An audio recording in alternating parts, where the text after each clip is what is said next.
Am I the a-hole for refusing to financially support my sister because she chose to become a single mother? I, 32 male, have a sister, Emily, 34 female, who has always wanted to be a mother, but she hasn't been able to find the right partner. After years of waiting, I suggested she consider IVF treatment. I even helped her research the process and find clinics. She loved the idea and decided to go ahead with it. Emily had the financial means to afford IVF on her own, but it meant she had to cut back on creature comforts and luxuries for the foreseeable future. 2 months ago, after her 4th round of treatment, she got pregnant. The whole family is very happy for her, and she's happy too. She didn't expect it to take so many rounds of treatment, though, so the bill ended up higher than she was prepared for. She does have enough money to support herself, but not very comfortably. She asked our family for help so she wouldn't have to make even more sacrifices. Our parents are retired and living on a fixed income, so they can't contribute much. This leaves me as her main source of potential financial support. Last week, Emily sat me down and asked me for money. I have no issue with people choosing to be single parents if they can afford it, but I don't believe it's fair to ask others to finance such a personal choice, especially when there are significant long-term financial commitments involved. I have a wife and a newborn son. While we do have some extra money, we're using it to keep our own little family comfortable and save for a bigger house. Currently live in a single-bedroom condo. I told Emily that I wouldn't be able to help her foot the bill. Emily was heartbroken and furious. She argued that family is supposed to support each other and that I'm being selfish and judgmental. Our parents are also upset with me, saying that I'm not being a good brother. They think I should help her because she's family and this is her dream. They're especially upset because it was my idea and I helped her research it. I offered to help Emily by letting her eat dinner with us nightly since she lives nearby, and letting her use my car, which is cheaper to run since it's electric. She said that's not nearly enough. I have my own family to think about and financial goals to achieve. I feel it's unreasonable to put myself in a difficult financial position for something that is Emily's personal choice, even if I initially suggested it. So am I the a-hole for not supporting her financially? Edit. My sister is a homeowner with a slightly bigger house than mine, making slightly more money than I do. She can absolutely afford a child. She took from savings to pay for the 4th round of IVF and is rebuilding it as fast as possible by not spending. It isn't like she didn't budget, she just doesn't like being frugal. She also did take me up on the offer to temporarily trade cars and eat dinner with my family nightly. IVF was not my first suggestion. She wouldn't adopt because she wants a biological child. She did not use donor IUI because she wanted PGT done to ensure she'd have a boy because that's what she's wanted since high school. I was not involved in her treatment or consultation and I don't agree with her decision. I helped her research because I was trying to be a good brother. She can move in with her parents. Our parents are living on a fixed income, like I said. She has already asked them for help, but they have less to spare than I do. You are not the a-hole. I understand why you don't help her. It's a bit entitled to think other people are responsible for her choices. She should have saved up before trying a 4th round of IVF. Not the a-hole for not financially supporting your sister. All of you are significant a-holes for encouraging and supporting your sister's dream to be a single parent without considering the costs of IVF plus the costs of raising a child. She's 34 years old. Does she understand what a budget is? Does she have a job that can support 2 or more? A big enough home? Daycare and babysitting plans? Sounds like she has about 7 months to figure it out. Your parents aren't in a position to give her money, but what can they do? Childcare. Share a home so it's cheaper for all of them. You are still working on getting a bedroom for your own child. It was not anyone else's responsibility to consider the costs, except the sisters. Certainly not OP's. If she didn't plan correctly and doesn't want to cut back more, that's on her, nobody else. Only she knew if it was financially feasible to begin with. Tell them that it is your dream to live in a big 5BR house. Ask them all to sacrifice and give you money. Family helps family, and don't be selfish. Not the a-hole. Am I the a-hole for telling a group of women to leave my son's hospital room so I could dress him in private? My 9-year-old son Loren had his appendix removed this morning. He had a basic understanding of the surgery, but the only hang-up he had was having to wear nothing but a hospital gown. No socks or underwear. When we got to the hospital room to get him prepped, he told his mom, my ex, and her sister, his aunt, to turn or to leave when he had to undress. Obviously, he was fine with my being there and needed help. After the surgery, me, my ex, her sister, her 13-year-old niece, and my 18-year-old son were in the recovery room. He was waiting for Loren to sober up and get discharged. He started to come to and whispered to me that he wanted to put clothes on because wasn't comfortable wearing nothing but a gown in front of 3 girls. At that same time, a female nurse came in to get his vitals and was talking to my ex. I asked if they could all step outside so I could help Loren get dressed. They looked bewildered at my request. The nurse then said she'd help me dress him because my son was still a bit weak. I said no thanks. My teen son will help out. She asked if I was serious by asking her to leave over this, and I said yes. My son doesn't feel comfortable getting dressed in front of 4 females. The nurse said she's been a nurse for years and has heard of anything crass. I said you're comfortable. My son isn't, and you're being insensitive is what's crass and clueless. My ex said I was being dramatic. They left, and me and my other son got him dressed. My ex called me and said that I owe her and everyone else an apology. I refused. I said if the roles were reversed then you'd have a very different opinion. Also, Loren has to take a bath for the next few days, and she was crazy if she was expecting Loren to let her wash him or even be in the bathroom with him. It's different with me or his brother or friends, and I don't have to convince her for me to be right. Edit, for the record, the gown he was wearing was made out of paper. It wasn't even cloth. My son was dying to get out of it. He was basically naked. I don't think my son would have minded a male nurse at all, but since me and my older son were there, the thought of requesting a male nurse didn't cross my mind. I don't know if they had a male nurse available at that moment because the nurse made a comment that they were short-staffed but all qualified. I wasn't going to argue with her over who got to put on my son's Minecraft underwear or zipped his hoodie. It's a waste of my time. She did mention how she didn't want him to get hurt with my dressing him, and I said then you best let me handle it because he'll fight you. Update. I did have to take him back to the hospital this morning because he couldn't pee but had to. He was in a lot of pain. At the hospital, I asked if a nurse was going to see my son before or after his male doctor, and they said yes. I asked for a male, and they said they'd ask the head nurse. She asked why it was so important to have a male nurse. I told her we can schedule an appointment to fight over it after my son sees the doctor. They did find a male nurse, and my son was totally relaxed around him.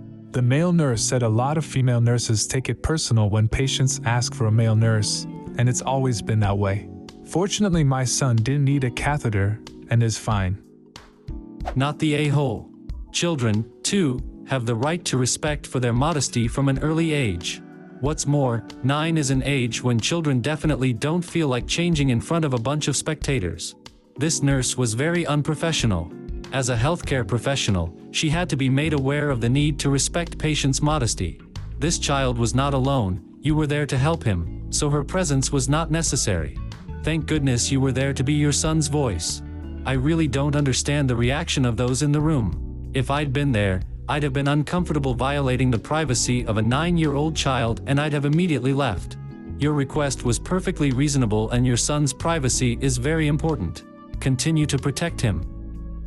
That nurse was 100% out of line, and I'd personally say something to the facility about her unprofessional attitude. She needs to learn some empathy for her patients, regardless of their age. Your son was very clear in what made him comfortable, and there was no reason for her to question you as his parent and make that snotty comment. I'm just baffled that your ex and all the other females in that room thought it was appropriate them to stay in a place where a 9-year-old boy was dressing. He deserves the same respect for his privacy as any adult, and damn skippy they'd be shooing any males out if he was a girl. I'm a mom to 2 sons, and it's boy mom 101 at that age that they want their dad another male if they need help. The whole bunch of them should be ashamed of themselves. I hope your son is healing well and not the a-hole. Not the a-hole. Your son has every right to have people respecting his wishes. Your ex, the aunt, the RN, and anyone else that has a problem with this are clueless. You are 100% correct. If it were a mother asking the father-uncle to leave the room for a female child, they'd fully expect you to get off your duff and get the hell out of the room ASAP without asking any questions. As a parent of a 10-year-old, I respect my child's request for me to not be in the room when they shower. If they need me, they can yell for me. It's a small sign of respect that everyone deserves. Not the a-hole. You are 100% right that your son is the only one who gets to decide what he is comfortable with. He is at an age where privacy is just starting to become important to him. It is totally understandable that he wouldn't want any female assistants getting dressed, even that of his own mother. You are also right that if you had a 9-year-old daughter who wanted the guys to leave the room, no one would question it. You did the right thing. Am I the a-hole for telling my friend that she isn't traumatized from somebody else's proposal? I, 20 female, have had 3 close friends in college: Grace, 21 female, Matt, 21 male, and Laura, 21 female. Laura really likes using mental health terminology.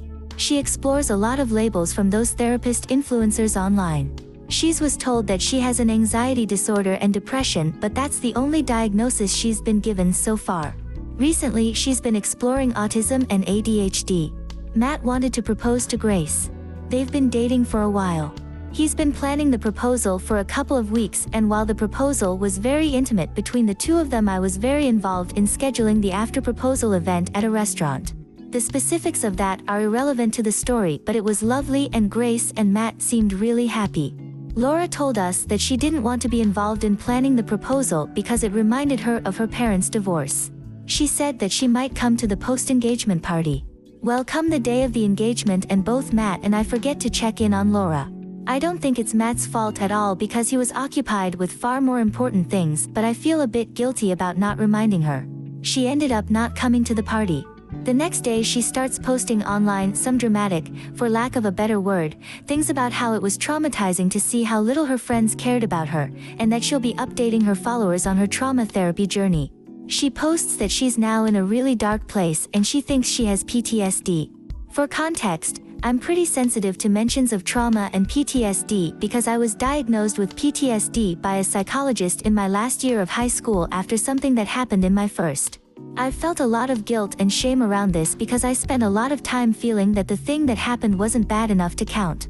I sometimes still get nightmares and flashbacks, but it's gotten better after therapy. I know that I have my own issues wrapped up regarding the word, and it bothers me a lot when people seem to throw the terms around without understanding their weight, but I also acknowledge that I can't stop the internet from doing its thing. I haven't told any of my college friends about this, so Laura doesn't know. At one point she called me and starting explaining how traumatized she is, and I finally snapped and said, "You're not traumatized, stop being dramatic, you just got exactly what you asked for."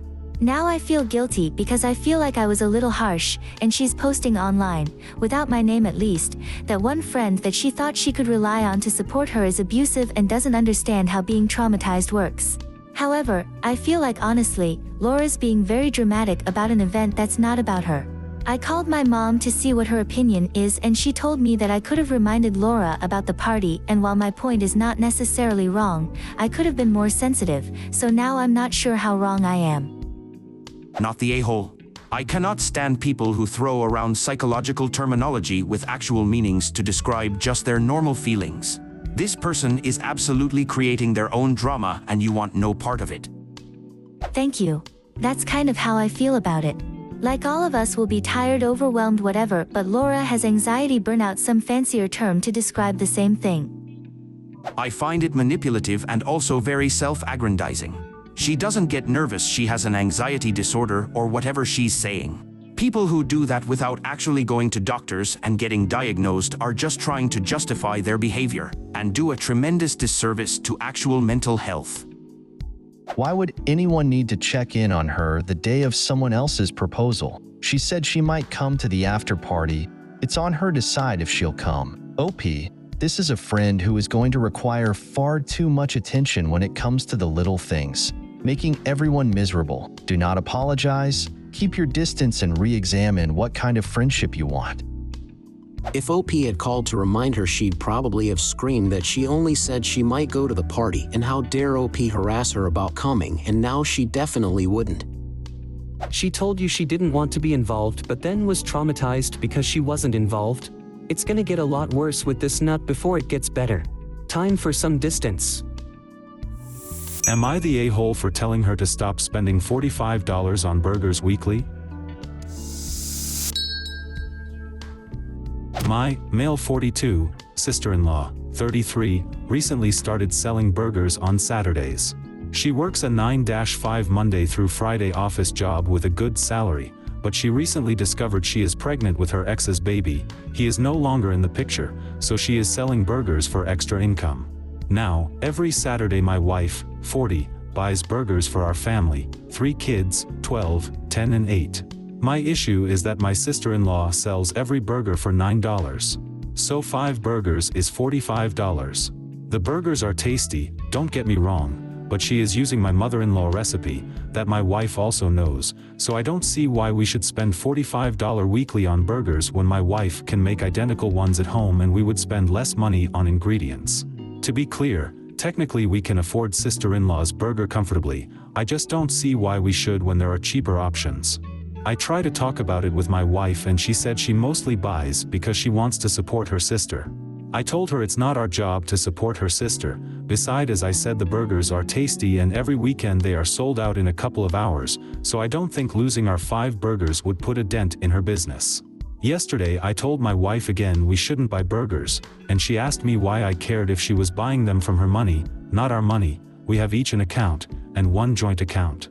I told her it's not about that, I just don't think it's sensible to spend $45 every weekend on burgers when she already knows the recipe. She said she will be spending $36 then, because she won't be buying mine anymore if it bothered me so much. That's exactly what she did, she bought burgers for our kids and her, and didn't buy one for me, which okay, anyway I got a Big Mac for cheaper. So I thought we were okay, but she has been acting as if she is mad at me since yesterday. I fail to see why she is mad. Am I the a-hole? You are the a-hole.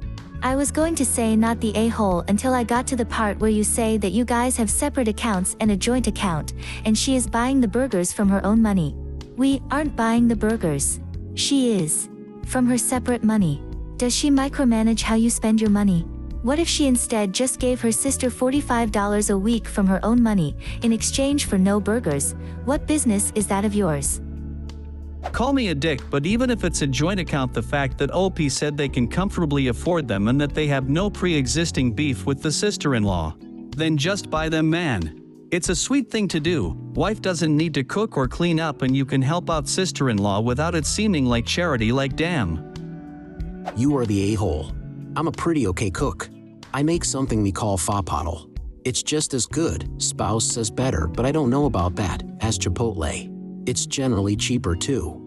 But you know what, sometimes I want the damn thing without the work. It's hot, there's lots of moving parts, and I just want something delicious without all the dishes and counter wiping and children interrupting. So we get Chipotle. It's not straining your finances. It's not your money. You have not offered to do the work yourself as far as I can tell. And rather going to some evil multi-billion-dollar corporation, the money goes to your sister-in-law who needs it. I genuinely do not see how you can have a problem with it other than just wanting to argue. So you could have had a free gourmet burger that benefited a family member, but you spent your own money to buy a crappy corporate burger that benefits some billionaire, and somehow you think you won. Yeah, you are the a-hole here. You can afford the burgers. The burgers taste good. Everyone enjoys the burgers. Your wife feels like she is supporting her sister. You are the a-hole, you don't give a good enough reason for your wife to stop buying the burgers. You are the a-hole. You stated that the money isn't an issue, and you know this is a temporary thing, but are choosing to make a big deal out of your wife wanting to help her sister. Then you have the nerve to mention that you got a Big Mac and are proud because you spent less. That is just an idiotic thing to do. What do you think of these stories? Leave a comment and subscribe to the channel to see more interesting videos.